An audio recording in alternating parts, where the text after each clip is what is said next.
Have you been digging around trying to solve problems within yourself and within your life for a long time that you just can't seem to solve? And they seem like they might not be from your childhood. They could be from a past life. Stay tuned. I'm going to explain how and why. My name is Adam. Welcome back to my YouTube channel. Before we get started for today, I just want to let you know I'm doing some free breakthrough calls. There is a link pinned in the comment section below. These are 30-minute calls where we get on Zoom. We go over your vision for your life, what you're wanting to create, what you're looking to do, and then we get into what's been stopping you from doing this, what's blocking you, what are the emotions that are coming up, and what can you do about it. Now, I wasn't sure if I believed in past lives for a while. Okay, I first began my healing journey in rehab. I was very dense. I thought I was an atheist just because I didn't know what I believed and I didn't accept what I was told growing up about religion.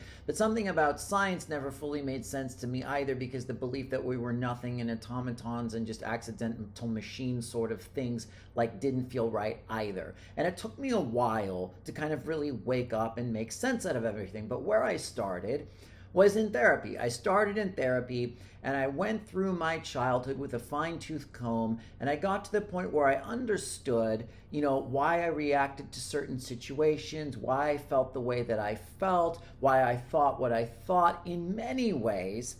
One of the things with therapy, though, is it didn't really teach me what to do about it. But as I evolved more and more and more and healed more and more and more, there were a lot of things that childhood simply didn't answer. There were things that I felt, there were things that I believed, there were reactions and responses that I had to my environment and to people that were so overdrawn, and I couldn't put the pieces together as far as like where as a kid any of those things happened, because they didn't. So if you've been digging around for a while, and even if you haven't, you may have parts of yourself that you've just always sort of noticed, you've always felt, ways that you behave, ways that you think, ways that you feel that don't add up. Well, I'm going to share with you my experience with past lives and how this can be an absolute game changer. So, what essentially is a past life? Let's just start there. Well, it's the belief that we incarnate more than one time, that we have some sort of permanent or more permanent eternal aspect of ourself, a soul, whatever you want to call it, that has experiences repeatedly. So you enter a human vessel, you have an experience, you move on, you do it again. You can do this on different planets, you can do it in different dimensions, you can do it in different ancestral lines, but the point is there's some permanent, ever-evolving piece of yourself. You essentially have to accept that. And when you do, which at this point I am completely certain this is true, but everyone's allowed to believe what they want, the implications are vast, right? So let's just go, for example, with something that could happen in another time. Maybe you were killed for speaking out. Maybe, you had a partner that beat you to death because of how you looked or something.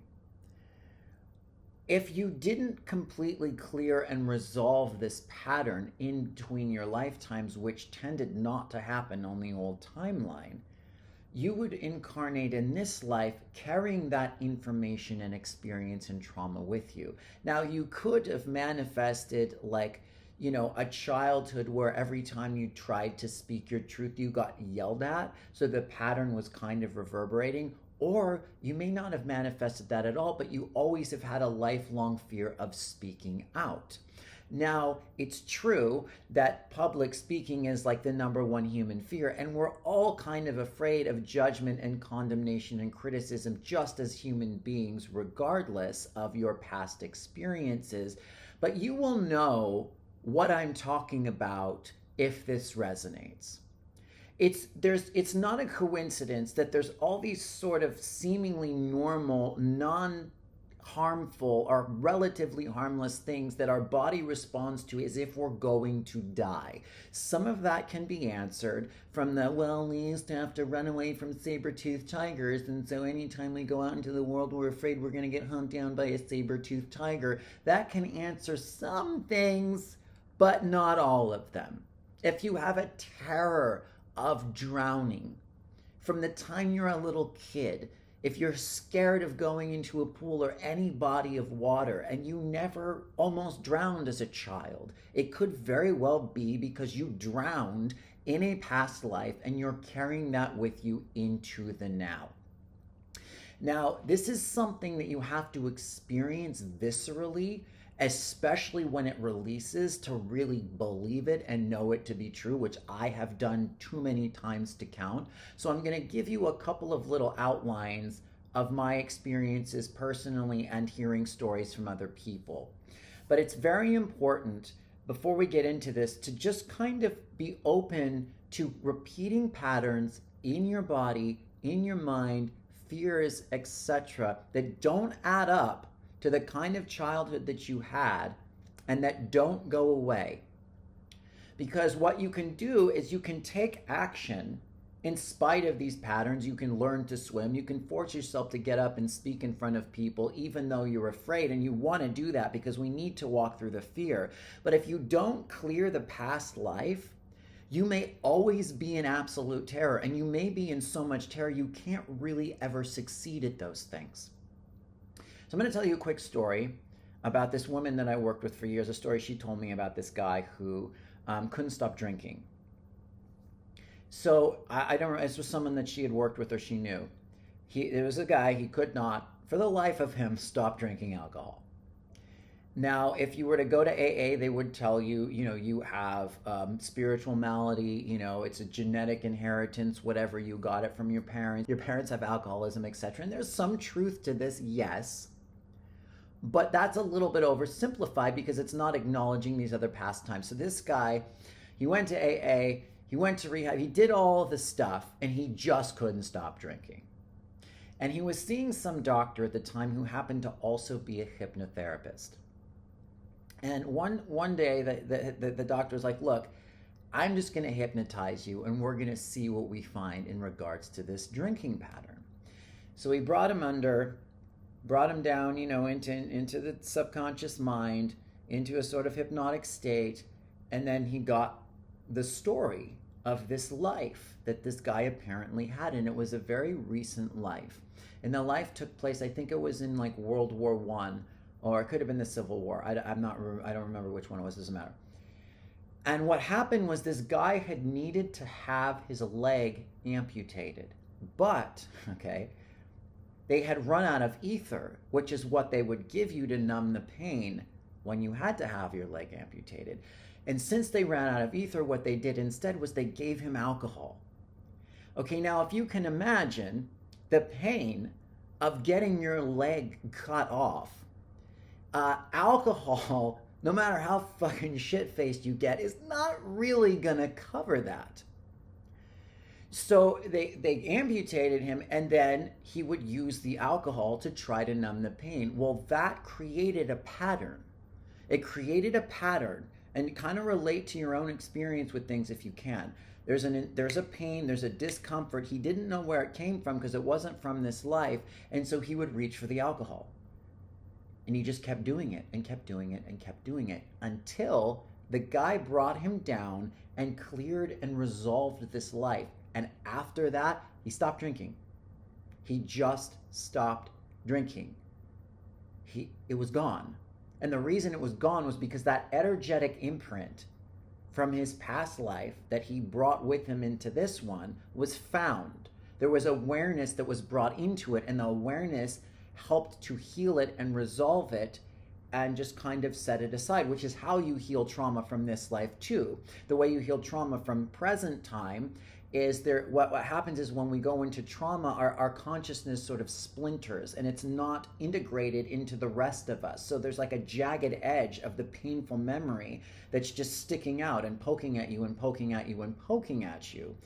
And when you can bring your brain, your mind, your consciousness back into wholeness, it's not so much that you forget that it happened, but all of the emotion, all of the charge, all of the trauma is resolved. And so you have a memory of it, but it's not dominating your whole consciousness anymore.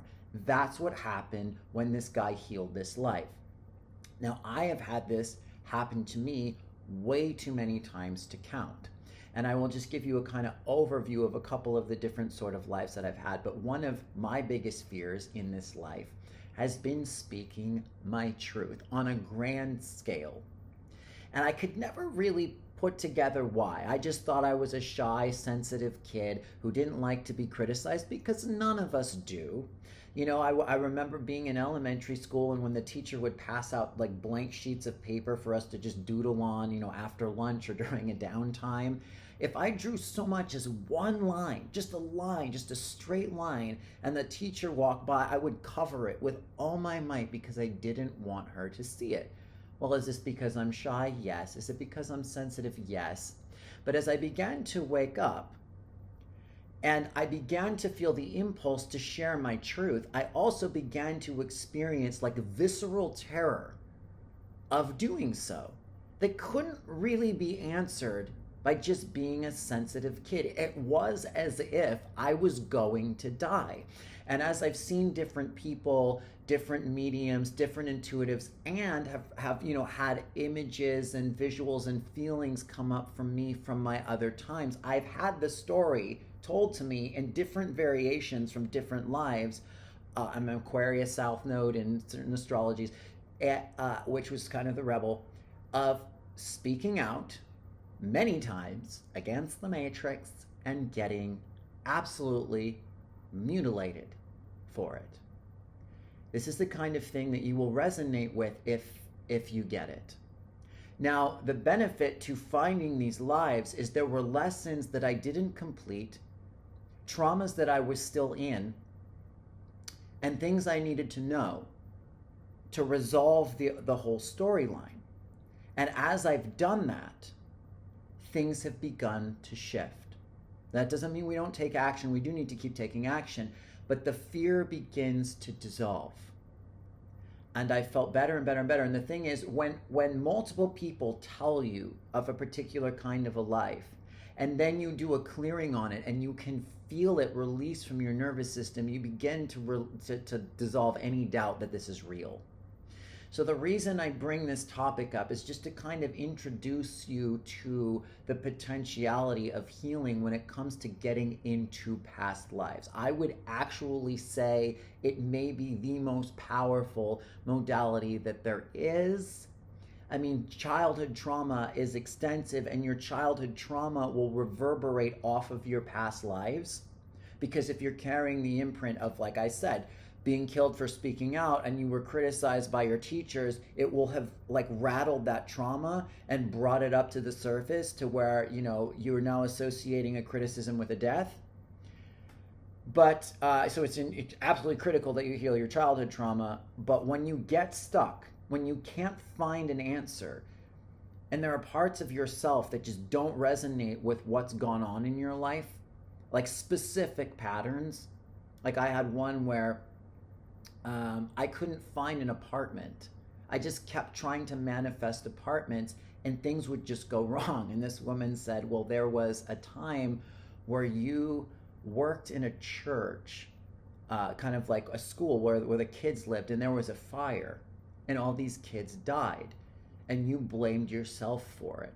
She said, you actually don't even remember the fact that you saved a whole bunch of these kids and you couldn't get the rest of them out. It wasn't even your fault, but you had such a trauma from that's impacting your ability to actually manifest your own space, because it's still linking. And strangely enough, we cleared that life, and I manifested my own first apartment, strangely enough, overlooking a church playground where every day, all day, I have to listen to kids screaming, but they're playing.